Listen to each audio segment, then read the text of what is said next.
పాత్రికేయులందరికీ కూడా నా హృదయపూర్వక నమస్కారాలు. నేటికి చాలా కాలంగా గడిచిన కాలంలో ఒక 2 సంవత్సరాల నుంచి మా కుటుంబ వ్యవహారంలో రకరకాలైనటువంటి విషయాలు బయటకు వస్తున్నాయి. 2 ఏళ్ల నుంచి జరుగుతున్నది ఒక తొంత అయితే, ఎన్నికల తర్వాత ఈ 60 రోజుల్లో జరిగేది మరో రకంగా ఉంది. ఆ 2 సంవత్సరాల కన్నా ముందు మరో రకంగా ఉంది. ఏదేమైనప్పటికీ దువ్వాడ శ్రీనివాస్గా 25 సంవత్సరాల నుంచి రాజకీయాల్లో చాలా యాక్టివ్గా, సామాన్య స్థాయి నుంచి మా నాన్నగారు దువ్వాడ కృష్ణమూర్తి ఒక రైల్వేలో సెక్షన్ ఇంజనీర్, ఆయన కుమారుడిగా ఎంఏ ఇంగ్లీష్ బిఎల్ చదువుకొని రాజకీయాల్లో ఏదో ఒకటి చెయ్యాలి, మంచి చెయ్యాలి, ప్రజలకు సేవ చెయ్యాలి, 24 గంటలు ప్రజలతోనే ఉండాలి అని నా వ్యక్తిగత విషయాల్ని కూడా పక్కన పెట్టి రాజకీయంగా ధ్యేయంగా ప్రజలతో మమేకమవటమే నా తాలూకా జీవిత ధ్యేయంగా 25 ఏళ్ళు పనిచేశాను.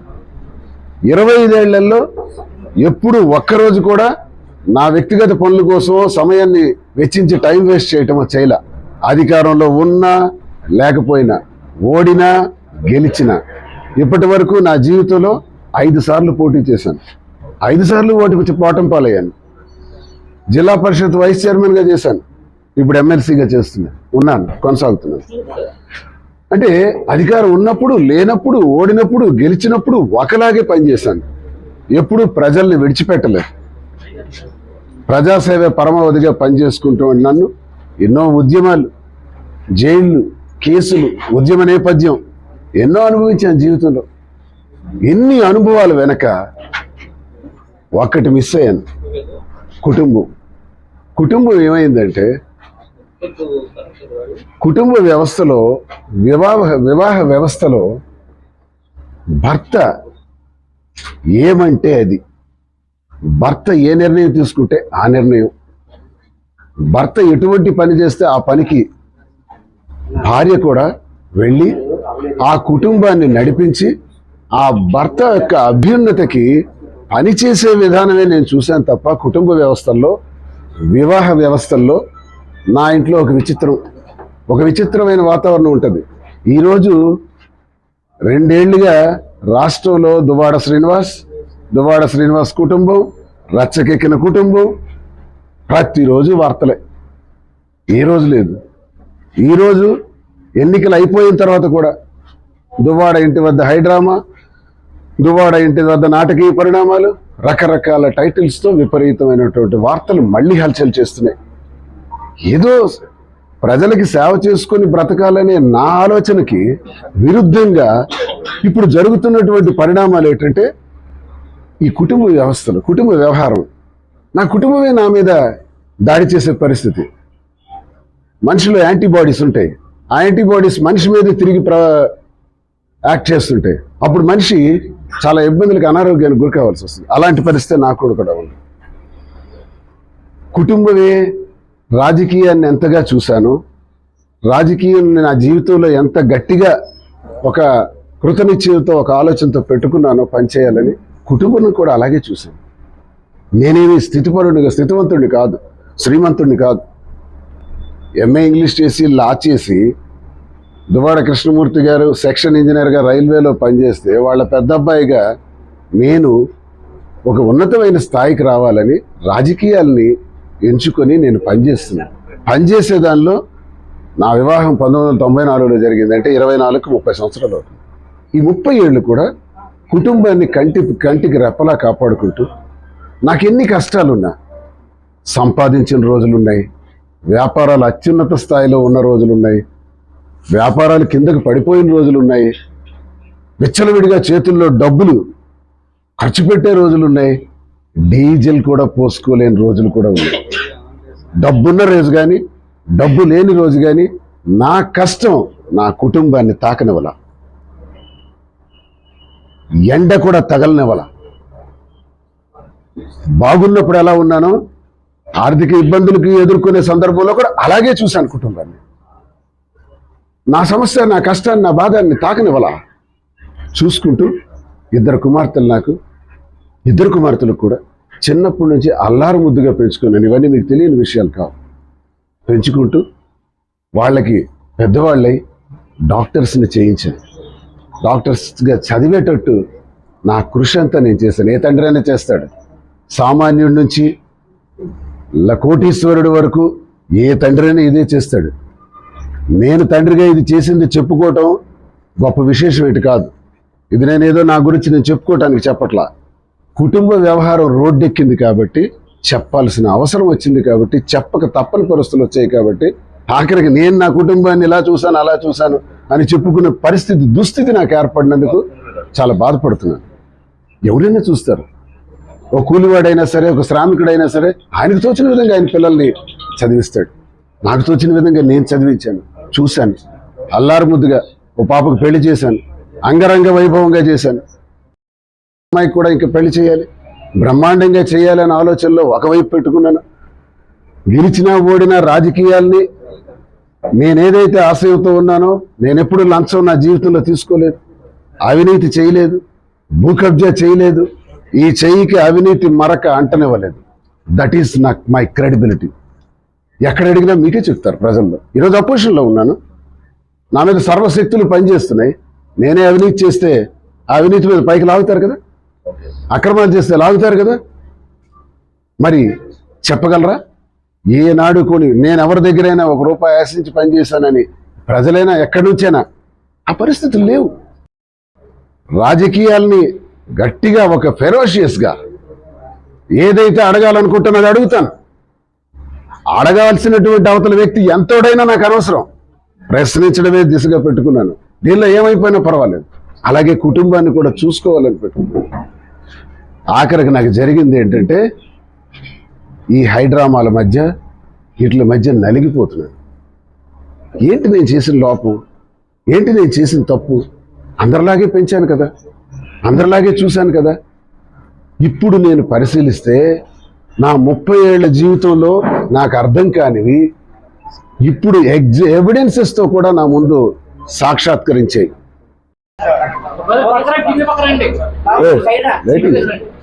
లైటింగ్ అడ్డు మైన్ 2004 కల్లా ప్రపంచ స్థాయికి ఎప్పుడైతే వెళ్ళిందో ఆ మైన్ నా పేరున ఉండాలి, నీ పేరున ఉండకూడదు. మైన్ మార్చి నా పేరున గొడవ. మైన్ ఎలా మార్చేస్తాం? అసలు మైన్ ఎందుకు మార్చాలి? నువ్వు భార్యవి, నేను భర్తని, కుటుంబం. మైన్ ఎందుకు నీ పేరున మార్చాలి? నాకు అర్థం కాల. ఆ తర్వాత కాలంలో ఎవరైతే క్వారీ చేస్తున్నారో వాళ్ళ దగ్గరికి స్వయంగా వెళ్ళి డబ్బులన్నీ నాకే ఇవ్వాలి, ఆయనకి ఇవ్వకూడదు. పర్లాకి వెళ్ళి పెద్ద గొడవ, రభస. అప్పుడు నాకు అర్థం కాలేదు. ఇక రాజకీయాల్లో నేను పోటీ చేసే 5 సందర్భాల్లో కూడా 2009లో ఎమ్మెల్యేగా పోటీ చేశాను, 2009 బై ఎలక్షన్ రేవతిపతి గారు మరణించిన తర్వాత చేశాను, 14లో ఎమ్మెల్యేగా చేశాను, 19లో ఎంపీగా చేశాను, 24లో ఎమ్మెల్యేగా చేశాను. ఎన్నిసార్లు కూడా ఆ టికెట్ నీకు కాదు నాకు కావాలి. మా ఇంట్లో ఈ రచ్చ జరిగేది.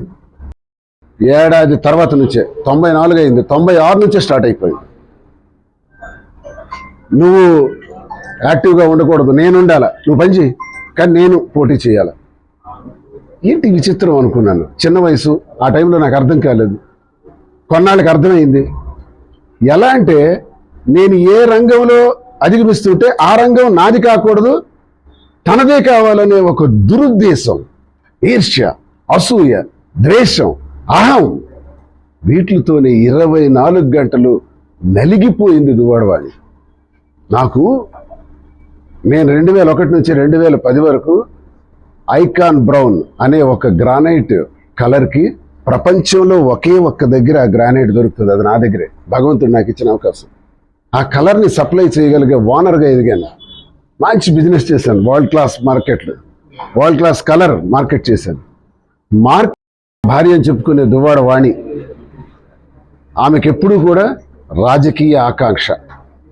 రాజకీయం నేనేదైతే 25 సంవత్సరాలు నా స్వశక్తితో ఎదిగి ఈ వీపుని ప్రజల కోసం ఎన్ని లాఠీ దెబ్బలు కాల్చాను.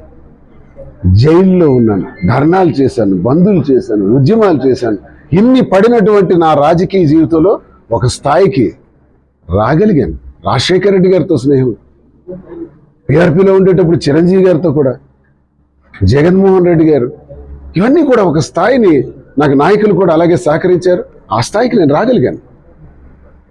రాగలిగినటువంటి ఈ హోదాని నీకు కాదు నాకే ఉండాలి. ఏమంటే మా నాన్న రాజకీయ నాయకుడు, అది నాకు ఉండాలి తప్ప నీకు ఉండటానికి వీలు లేదు అనే ఆర్గ్యుమెంట్స్ మా ఇంట్లో ఎప్పుడూ జరిగింది. ఇప్పుడు కాదు, మా అమ్మ నాన్న ఏదో చేస్తారు, చదువుకున్నారు కదా, ఉన్నత స్థాయి చదువుకున్నారు కదా, ఏ తప్పులుంటే మాత్రం తండ్రిని ప్రశ్నించటమా, తండ్రిని ప్రశ్నించమని తల్లి ప్రేరేపించటమా పిల్లలకి? ఇదే చెప్పాల్సిన విద్యాబుద్ధులు.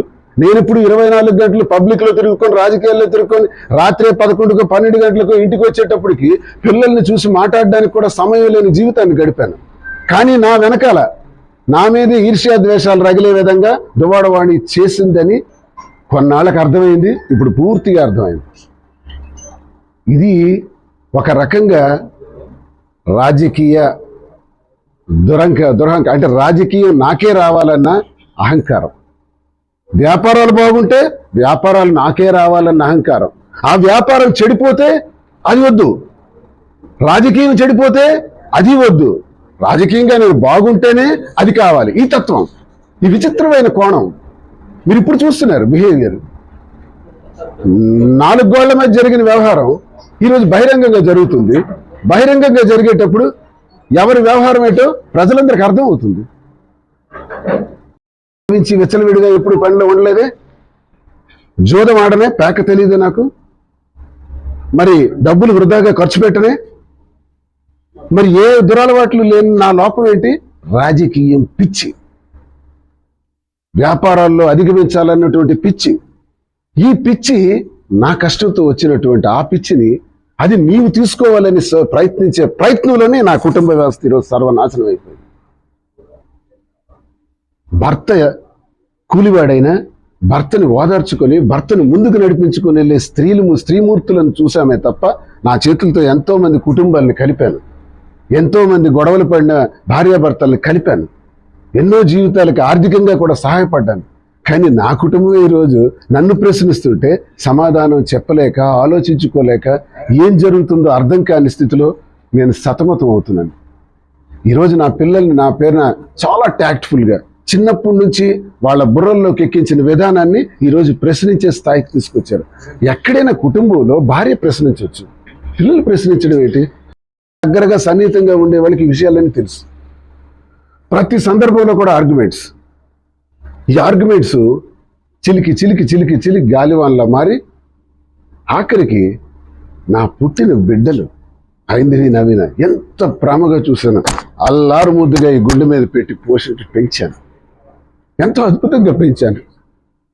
పెంచిన పిల్లలకి నేను ఒక సినిమా చూశాను చిరంజీవి గారిని. భోంచేస్తున్నప్పుడు విషం వేస్తారు, చుక్క విషం. పెరిగి పెరిగి పెరిగి పెద్ద అయినప్పటికీ ఆయన శరీరం అంతా నాగుపాము విషంతో నిండిపోతుంది. నా పిల్లలకి మీ నాన్న ఎలాంటోడు, మీ నాన్న మంచోడు కాడు, మీ నాన్నకి రాజకీయ వారసత్వం లేదు, రాజకీయ వారసత్వం నాది, డబ్బు నాది, 100,000 ఎకరాలు నావి, నా కుటుంబ నేపథ్యం ఇది, మీ నాన్న ఒక మిడిల్ క్లాస్ వాడు, మీ నాన్నకి ఏమీ లేదు, మీ నాన్నకి మా వల్లన్నీ వచ్చాయి. అహంకారపూరితమైన మాటలు వాళ్ళ బుర్రల్లోకి ఎక్కించి ఎక్కించి ఎక్కించి ఆఖరికి నా పిల్లలు ఇద్దరు నా పైనే ప్రశ్నించే స్థితికి, మాట్లాడే స్థితికి, ఎదురొడ్డి నిలబడి నన్ను అడిగే స్థితికి ఇది భూమి మీద ఎక్కడా లేదు. ఈ విశ్వంలో, ఈ ప్రపంచంలో భార్యాభర్తలంటే, కుటుంబ వ్యవస్థలంటే ఇలాగే ఉంటే ఏ కుటుంబం కూడా ఈ భూమి మీద నిలబడదు. ప్రతి కుటుంబంలో గొడవలు వస్తాయి. గొడవలు వచ్చేటప్పుడు 4 walls మధ్య మాట్లాడుకోవటం, 4 walls మధ్య డిస్కస్ చేసి ఆ సమస్యకి పరిష్కార మార్గం చూసుకోవటం, అన్ని కుటుంబాల్లో ఇదే జరుగుతుంది.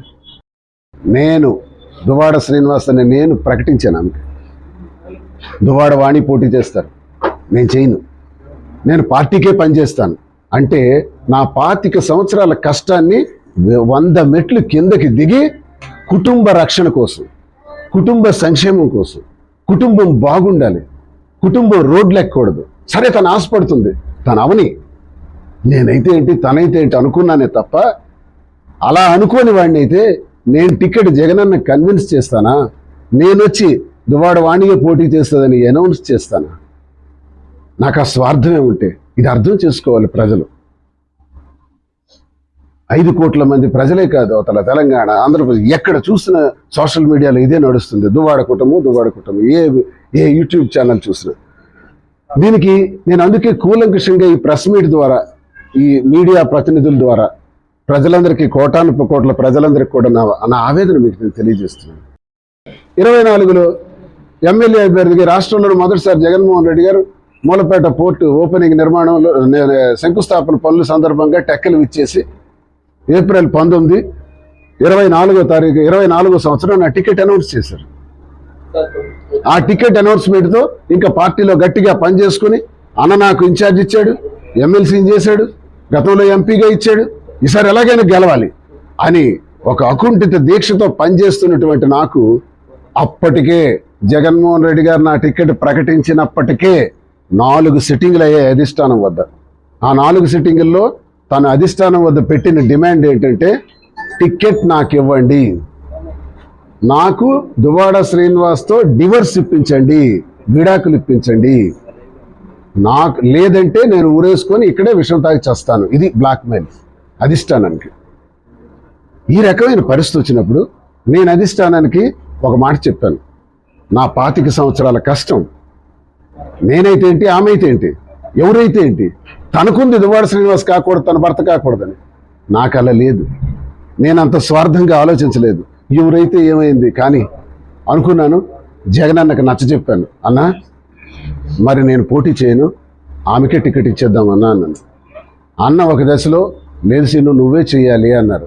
అన్న నా మాట తప్పైతే క్షమించండి అన్న, నా కుటుంబ వ్యవహారం రోడ్డుకి ఎక్కేస్తుందన్న, ఇబ్బంది ఎక్కువ అవుతుందన్న, గతంలో నువ్వు ఎంపీ టికెట్ ఇచ్చినావు నాకు 2019 సంవత్సరంలో, ఆ రోజు సొంత కుటుంబ సభ్యులనే నా మీదకి పోటీకి పంపిందన్న, మరికొంతమందిని ఉసుగొల్పి ఆ ఎంపీ టికెట్ శ్రీనికి కాదు ఇతనికి ఇవ్వండి అన్నట్టు మీ దగ్గరికి పంపారు. అప్పటి నుంచి ఎప్పటి నుంచో నేను నరకం అనుభవిస్తున్నానన్నా, వద్దన్నా ఈసారి మనం గెలుస్తాం, అంతా బాగుంది, తనే పోటీ చేస్తారదన్నా, నేను సహకరిస్తానన్నా అని జగనన్నకు నచ్చజెప్పి టెక్కలొచ్చి నాకు మూలపేట పోర్టు శంకుస్థాపన సందర్భంగా అనౌన్స్. కానీ ఈరోజు అన్నీ వదులుకొని, టిక్కెట్ని నీకే వదిలి, నా సంపాదన నీకే వదిలి, అన్నీ వదిలిన తర్వాత నేనేం తప్పు చేశానని, నాకెందుకు ఈ శిక్ష విధించారు, నాకెందుకు ఈ హింస పెట్టింది నా కుటుంబం, నా పిల్లల్ని నా మీద తిరుగుబాటు చేసేటట్టు చేశారే. మొన్న రాత్రి ఇక్కడికి వచ్చారు అంటే మీకు ఒక విషయం కూడా చెప్పాలి. ఎప్పుడైతే నేను టికెట్ అనౌన్స్ చేశానో, అనౌన్స్ చేసిన 3వ రోజు నుంచి నాకు ఇంటికి గడపకి వెళ్ళడానికి అవకాశం లేదు. ఇంటికి తాళాలు వేసేసినారు. ఆ ఎవిడెన్స్ అన్నీ ఉన్నాయి. తనే నిన్న మీడియాలో చెప్పింది, ఇంటికి తాళం వేశాను, ఇంటికి తాళం వేశారు. దువ్వాడ శ్రీనివాస్గా, ఒక ప్రజాప్రతినిధిగా నేను ఎక్కడుండాలి? నా ఇంటికి తాళం వేస్తే తాళం విరగ్గొట్టుకొని వెళ్ళిపోవటం నాకు తెలుసు, తలుపులు తోసుకొని వెళ్ళిపోవటం నాకు తెలుసు. కానీ 25-30 సంవత్సరాల జీవితంలో ప్రతి సందర్భంలో కూడా అవహేళనలు, అవమానాలు, నా తల్లిని తిట్టడం, నా తల్లి 78 సంవత్సరాల వయసు, అనరాని మాటలు, వాడలేని భాషతో నా తల్లిని దూషించడం,